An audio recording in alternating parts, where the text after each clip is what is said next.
इस वीडियो में हम लाइन चार्ट्स के बारे में सीखेंगे। लाइन चार्ट्स ज़्यादातर कंटिन्यूस डेटा को प्लॉट करने के लिए यूज़ किए जाते हैं और ये ट्रेंड्स आइडेंटिफाई करने में भी यूज़फुल होते हैं।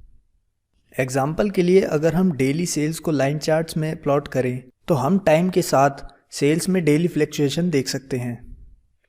नॉर्मली लाइन चार्ट के कैटेगोरिकल एक्सिस और हॉरिजॉन्टल एक्सिस इक्वल इंटरवल्स दिखाते हैं। यहाँ इस एग्जाम्पल में मेरे पास हर साल के लिए डिफरेंट प्रोडक्ट्स की सेल का कंट्रीब्यूशन है। यहाँ फर्स्ट लाइन में 1953 में शर्ट्स का टोटल सेल में 43.5% कंट्रीब्यूशन है और मेरे पास यहाँ सन 2000 तक अगले 48 साल का डेटा है। तो जब मैं इन प्रोडक्ट्स का लाइन चार्ट प्लॉट करता हूँ तो ये 3 डेटा सीरीज डिफरेंट लाइंस में आती हैं। आप हर डेटा सीरीज को उसके डिफरेंट कलर की मदद से आइडेंटिफाई कर सकते हैं और कलर किस प्रोडक्ट को रिप्रेजेंट कर रहा है वो यहाँ राइट में इस लीजेंड बॉक्स में दिखाई दे रहा है। एक्स एक्सिस पर, जो कि हॉरिजॉन्टल एक्सिस है, आप देख सकते हैं कि मेरे पास इक्वल इंटरवल में टाइम है जो कि 2 ईयर्स है। तो चलिए देखते हैं इस लाइन चार्ट को प्लॉट कैसे करें। मैं इस चार्ट को पहले डिलीट कर देता हूँ। हम पूरी टेबल को सिलेक्ट करेंगे, इंसर्ट मेन्यू में जाएंगे और आप यहाँ पर ये आइकन देख सकते हैं। ये लाइन चार्ट का आइकन है। आप इस पर क्लिक करेंगे तो आप यहाँ कई ऑप्शंस देख सकते हैं।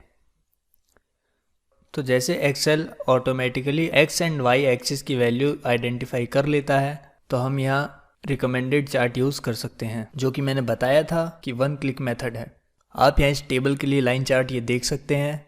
हम ओके पर क्लिक करेंगे और यहाँ ये लाइन चार्ट बन गया। लेकिन हमें अभी इसमें बहुत सारी चीज़ें करने की ज़रूरत है। हमें अभी चार्ट टाइटल चेंज करना है, हमें वाई एक्सिस टाइटल्स देने हैं, हम इस नीचे लीजेंड बॉक्स की पोजीशन भी चेंज कर सकते हैं। अगर आप श्योर नहीं है कि एक्सेल ने राइट डेटा सिलेक्ट किया है तो आप सिलेक्ट डेटा ऑप्शन पर जाकर इसे दोबारा कंफर्म कर सकते हैं। आप यहाँ पर क्लिक करके और आप यहाँ लीजेंड्स में ये शर्ट्स देख सकते हैं।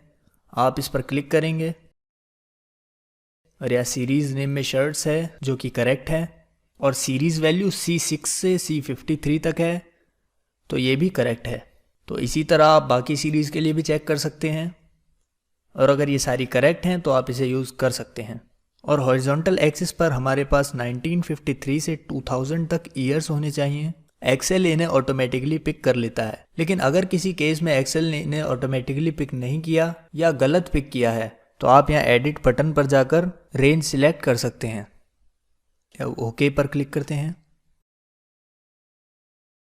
तो जैसा कि मैंने बता रखा है कि आप chart title, horizontal axis titles, इन सभी को चेंज कर सकते हैं सेम उसी तरह जिस तरह हमने बार चार्ट्स में किया था। तो चलिए अब डिफरेंट लाइन चार्ट्स को देखते हैं जो कि हमारे पास अवेलेबल हैं। यहाँ चेंज चार्ट टाइप बटन पर क्लिक करेंगे तो आप यहाँ लाइन चार्ट्स के कई ऑप्शंस देख सकते हैं। ये पहला वाला सिलेक्टेड है जो कि सिंपल लाइन चार्ट है। अगर आप अगले वाले पर जाएंगे तो ये स्टैक्ड लाइन चार्ट है। तो स्टैक्ड लाइन चार्ट भी स्टैक्ड बार चार्ट के सिमिलर है, जिसमें कि डिफरेंट डेटा सीरीज एक दूसरे के ऊपर स्टैक्ड हो जाती हैं।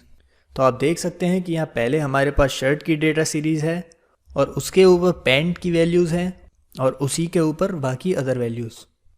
तो यहाँ ये पैंट्स की सेल्स की वैल्यू पैंट्स प्लस शर्ट्स की सेल्स वैल्यू का कंट्रीब्यूशन शो कर रही है। तो ईयर 1953 में पैंट्स की कंट्रीब्यूशन पॉइंट 97.4% होगा, जो कि 43.5% और 53.9% का सम है। और थर्ड लाइन जो कि अदर्स लाइन है वो इन तीनों का सम है, तो ये 100% होगी क्योंकि तीनों का कंट्रीब्यूशन 100% में से लिया गया है।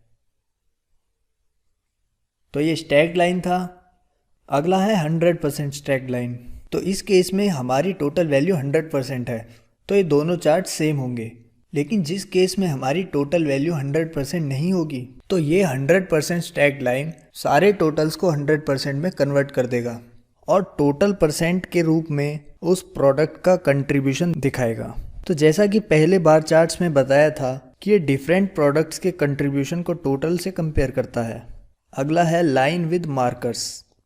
तो चलिए इसे सिलेक्ट करते हैं और ओके पर क्लिक करते हैं। तो आप देख सकते हैं कि हर एक डेटा पॉइंट के लिए इस ग्राफ पर एक सर्कल मार्क है जो कि उस डेटा पॉइंट को हाईलाइट कर रहा है। अगर आपके पास कम पॉइंट्स हैं तो आप इसका यूज़ कर सकते हैं उन पॉइंट्स को शो करने के लिए जिनसे ये लाइन चार्ट बना है।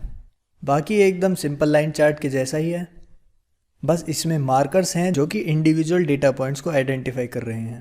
चार्ट टाइप्स के बाकी टाइप्स हैं, ये दो चार्ट्स सेम चीज़ हैं जो कि हमने पहले डिस्कस करी थी। ये लास्ट ऑप्शन 3D लाइंस का है जो कि कोई सेंस नहीं बनाता। चलिए इस पर क्लिक करके देख लेते हैं। लेकिन आप यहाँ देख सकते हैं कि 3D लाइंस चार्ट कोई सेंस नहीं बनाता। हम इसे देखने के लिए कोई और एग्जाम्पल यूज़ करते हैं, लेकिन अगर आप कोई मैसेज कन्वे करना चाहते हैं तो 3D लाइन चार्ट उसमें कोई सेंस नहीं बनाएगा। तो मुझे एक चीज़ और बतानी है, इसलिए पहले सिंपल वाले चार्ट पर चलते हैं। जैसा कि इसमें कोई मार्कर्स नहीं है तो आप यहाँ डेटा पॉइंट्स को हाईलाइट करने के लिए मार्कर भी ऐड कर सकते हैं। और दूसरी चीज़ जो आप ऐड कर सकते हैं वो है डेटा लेबल्स। तो अगर आप हर डेटा पॉइंट पर वैल्यू को हाईलाइट करना चाहते हैं तो आप डेटा लेबल्स यूज़ कर सकते हैं।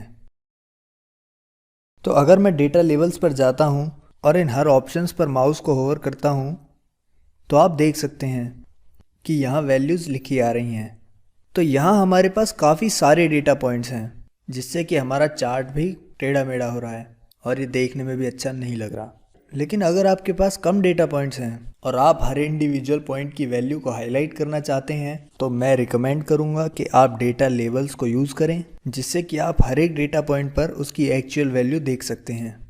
तो चलिए अब 3D लाइन चार्ट को देखते हैं। मैं ये आपको इसीलिए दिखा रहा हूँ कि 3D लाइन चार्ट बनाने का कोई मतलब नहीं होता।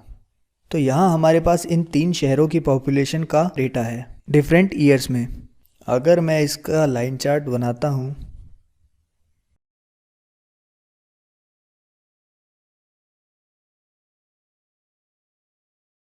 तो आप इसमें आसानी से देख सकते हैं कि ये पॉपुलेशन का ट्रेंड है। तो आप यहाँ दिल्ली में देख सकते हैं कि 2005 के बाद पॉपुलेशन में अचानक से इंक्रीज़ हुआ है। लेकिन अगर मैं इसी के लिए 3D चार्ट बनाऊं तो आप देख सकते हैं कि ग्रिड लाइंस के साथ भी हम ढंग से ये पता नहीं लगा पा रहे कि लंदन और सिडनी की पॉपुलेशन वैल्यू क्या है। तो ग्राफ की बजाय ऑप्टिकल इल्यूजन ज़्यादा लग रहा है। इसीलिए मैं आपको किसी भी केस में 3D लाइन चार्ट बनाने को रिकमेंड नहीं करूँगा। हर केस में 2D लाइन चार्ट ही यूज़ करें।